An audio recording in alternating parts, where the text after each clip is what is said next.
নমস্কার বন্ধুরা, গোপাল ভাঁড়ের গল্প চ্যানেলে আপনাদের স্বাগত।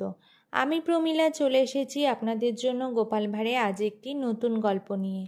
গল্পটির নাম মুখ না দেখানো। তাহলে চলুন দেরি না করে শুরু করি আজকের গল্প। রাজা কৃষ্ণচন্দ্রের সঙ্গে গোপালের প্রায়ই মন কষাকষি হতো। কোনো কোনো সময় পরিস্থিতি এমন হতো যে রাজা কৃষ্ণচন্দ্র তাকে রাজসভা থেকে তাড়িয়ে দিতেন, শাসাতেন যেন জীবনে আর রাজসভা মুখ না হয়। পরে অবশ্য নিজেই আবার খোঁজাখুঁজি করে ডেকে আনতেন, আর মুখদর্শন না করার ব্যাপার তো আকছাড়ি ঘটত। একদিন রাজা কৃষ্ণচন্দ্র রাজসভায় পারিষদদের সঙ্গে জরুরি এক বিষয় নিয়ে আলোচনায় মগ্ন। দেখেন কে যেন অদূরবর্তী এক আসনে তার দিকে পিছন ফিরে বসে। রাজা কৃষ্ণচন্দ্র বললেন, তুমি কে হে আমার দিকে পিছন ফিরে বসে?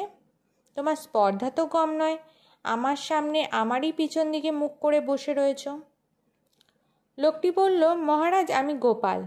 গোপাল? তা আমার দিকে পিছন ফিরে বসে রয়েছ যে বড়? মহারাজ আপনি তো বলেছিলেন আমার মুখদর্শন করবেন না, তাই তো আমি আপনাকে আমার মুখ দেখাচ্ছি না। পিছন ফিরে বসে থাকা নিতান্তই গর্হিত কাজ। অনুগ্রহ করে অধমের প্রতি বিরাগভাজন হবেন না।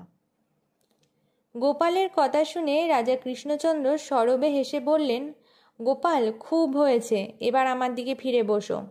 রাজা কৃষ্ণচন্দ্রের কথায় গোপাল এবার ফিরে সোজা হয়ে বসল। তো বন্ধুরা, এই ছিল আজকে আমাদের গোপাল ভাঁড়ের একটি ছোট্ট মজার গল্প, মুখ না দেখানো।